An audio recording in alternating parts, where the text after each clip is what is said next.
நம்ம பீட்ரூட் பொரியலும் குட்டி meal maker போட்டு தக்காளி சாதம் தான் பண்ண போகிறோம், பிரியாணி மாதிரி. இந்த மாதிரி நீங்கள் பீட்ரூட் பொரியலுக்கு அழகாக நீங்கள் ஆனியன் கட்டுற இந்த மாதிரி வச்சுருந்தீங்கன்னா பொடியாக எவ்வளோ பொடியோ அவ்வளோ பொடியாக நீங்கள் கட் பண்ணிடும். இந்த மாதிரி நீங்கள் கட் பண்ணிக்கோங்க. நைஃப்பில் கட் பண்ணுறத விட இது ரொம்ப ஈஸியாக இருக்கும். நான் நல்லா பொடியாக கட் பண்ணிக்கிட்டேன். பீட்ரூட்டை கரெக்டாக மூங்குற அளவு தண்ணி ஊற்றுங்க. அப்போ தான் உங்களுக்கு சத்து போகாது, இனிப்பு தன்மையும் இருக்கும். நல்லா சப்புன்னு இருக்கும். மூங்குற அளவு தண்ணி போட்டு உப்பு போட்டு கொஞ்சம் கொதி வந்தோன்னா சிம்மில் வச்சுருங்க. சின்ன சின்ன விஷயம் நம்ம சமையல் சிக்கனை வேணும்ல, எரிபொருள் சிக்கனும் அதுக்கு தான் சொல்கிறேன். சிம்மில் வச்சுருங்க. அது பாட்டுக்கு வச்சுட்ருக்கு, ஒரு கொதியில் வந்துடும். அதே மாதிரி பக்கத்தில் மீல் மேக்கர் கோயத்தனில் போட்டு அதையும் நம்ம பிழிஞ்சு வச்சுக்குவோம்.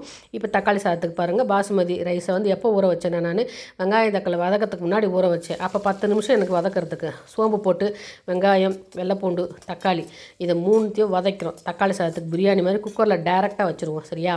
அப்படியே வதக்குவோம். லைட்டாக நல்லா வெந்ததுக்கப்புறம் நீங்கள் சிம்மில் வச்சுக்கோங்க. எல்லாமே அப்போ தான் நல்லா வரும். எனக்குலாம் 3 மாதத்துக்கு கேஸ் வரும். சிம்மில் வச்சுட்டு நம்ம இஞ்சி பூண்டு விழுது போட்டாலும் சரி, நீங்கள்லாம் நான் அரைச்சி போட்டாலும் சரி, அது உங்கள் விருப்பம், ஒன்றும் பிரச்சனை இல்லை. நான் இஞ்சி பூண்டு இப்படி தான் ரெடிமேடாக அப்படியே போட்டுறது, ஈஸியாக முடியும். எல்லாமே செம ஈஸி, ஷார்ட்ஸ் மாதிரி தான். டக்குன்னு நல்லா வதக்குறோம். வதக்கிட்டு மஞ்சத்தூள், மிளகாத்தூள், மல்லித்தூள், சோம்புத்தூள், கரம் மசாலாத்தூள், கொஞ்சம் சீரகத்தூள், இத்தனை தூளும் அதில் போடுறோம். போட்டு அப்படியே சிம்மில் வச்சு வதக்குறோம். ஒரு பட்டர் போடுங்க, கொஞ்சம் நல்லா ருசியாக இருக்கும். ஒரு பட்டர் பீஸ் போட்டேன். அதுக்கப்புறம் ஒரு ஸ்பூன் நெய் ஊற்றுனேன். உப்பு போட்டுக்குங்க.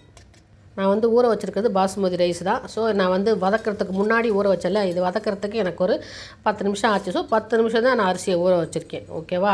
இப்போ இந்த பாருங்கள், எண்ணெய் கக்கிருச்சா. இப்போ நம்ம என்ன பண்ணுறோம், நம்ம நல்லா மீல் மேக்கரை பிழிஞ்சு இதில் விடுறோம்.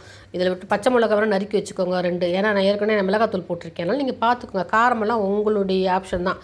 நல்லா பிழிஞ்சு குட்டி மீல் மேக்கர் அதில் போட்டு ஒரு பரட்டி ஏற்கனவே கொஞ்சம் உப்பு போட்டு தான் மீல் மேக்கரை வேக வைக்கணும், தெரியும் இல்லையா? அதை பிழிஞ்சு ரெடி பண்ணி வச்சுருக்கோம். இப்போ பாசுமதி 10 நிமிஷம் ஊறிச்சு, தண்ணியை வடித்து அதில் போட்டு அந்த கிரேவியோடு அதையும் லைட்டாக அப்படியே பொத்துனா போல் பரட்டணும்.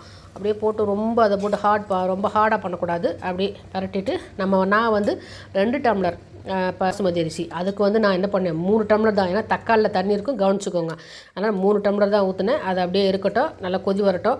அதுக்கப்புறம் வெயிட் போடுவோம். அதுக்கப்புறம் நம்ம இங்கே பீட்ரூட்டை தாளிப்போமா, ஒன்றும் இல்லைங்க. வடாகம், சோம்பு, சீரகம், கடுகு, உளுத்தம்பருப்பு, கடலப்பருப்பு, அதுக்கப்புறம் காஞ்ச மிளகா, கருவேப்பிலை இவ்வளோவும் போட்டால் தான் நல்லா மணக்கும். பொடியை நறுக்கி வச்சுருக்கேன். இதை போட்டு நம்ம லைட்டாக உப்பு போட்டு ஏற்கனவே நான் வேக வச்சுருக்கேன்.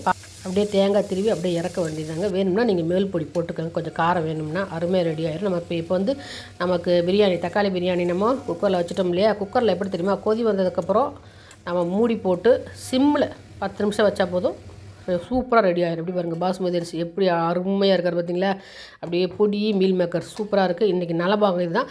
அடுத்து நம்ம நலபாகத்தில் மீட் பண்ணுவோம். பாய்.